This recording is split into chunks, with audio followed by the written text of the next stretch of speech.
of notes here on what's going to come next. I think I'm actually going to leave that to my colleagues on the panel. I think we do have a protective period in which we are going to, the various coalitions are going to fight to form a government.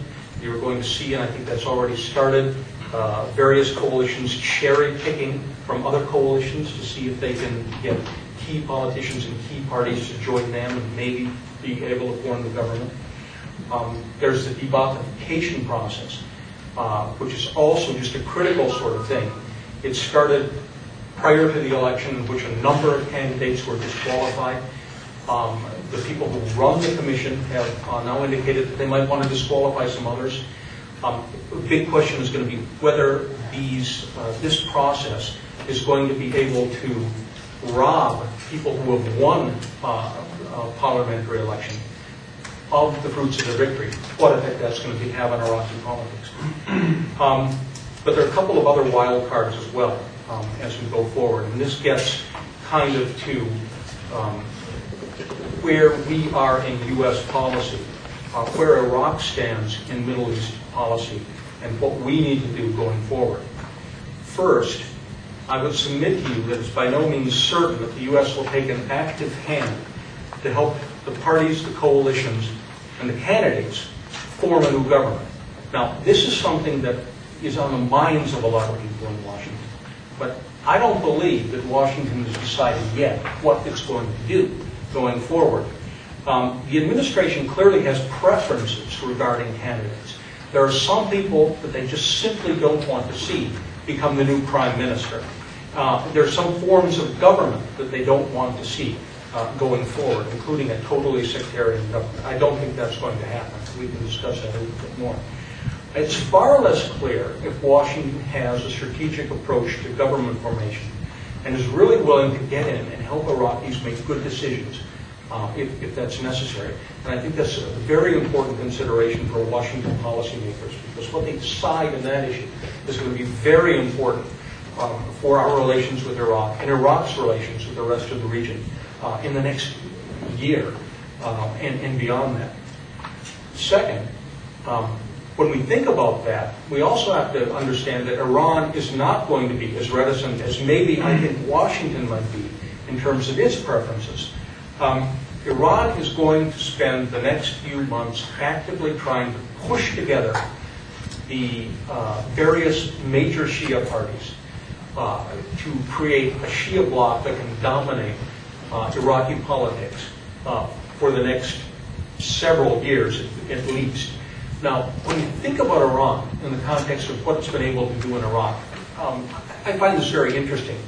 Iran has not been nearly as successful as a lot of people in the West, and certainly a lot of people in the Arab world think it's been in terms of influencing the Iraqis. Case in point is the fact that they were unable to derail the strategic agreements that the Bush administration reached near the end of 2008 with the Iraqi government. They really tried hard. They couldn't do it. They were also taken aback, I think, by the fact that Prime Minister Maliki directed the Iraqi security forces to take on Shia militias, both in Basra but also in Baghdad as well, and personally directed the campaign in Basra, by the way. And also, Tehran's position in Iraqi politics has been thrown a little bit off the rails by their own behavior. Their extreme demands on Iraqi politicians, their demands on Iraqi territory on occasion, as for example when Iran took over certain oil fields in Iraq's south in December for a short period of time and then withdrew. But that has an impression on the way Iraqis look at Iran. But the Iranians are good deal makers, and they are going to use every single tool that they can and have at their disposal to effect a better outcome from Iranian interests. That will include political persuasion. That will include money. That may include threats, and it will certainly include any political powers of persuasion that they can bring to bear. And what they're going to try to do, I believe, is not only make a major Shia coalition, but I believe they're going to try to dictate who sits in the cabinet, particularly the most important cabinet posts from their point of view, defense and interior. Now, the U.S. is going to be facing some very interesting problems in the next few months. First among these is whether the withdrawal schedule that the Obama administration has specified is going to hold. Maybe it will be altered by circumstances. We don't know. A lot will happen on whether there's political violence in the aftermath or signs of increasing instability. I know that the administration is looking at a number of possible indicators for instability and what they might do next. For example, resurgence of ethnic militias or revenge killings when we have these major bombings in Baghdad and other places. That hasn't happened right now, but it's very much on the administration's mind. Second, and I think this is really important to consider, the United States has to begin to decide in the next few months what is going to happen after 2011, when all of our forces are supposed to be withdrawn. Will we need to remain in Iraq in somewhat greater force than is currently planned? And what is the mission going to be?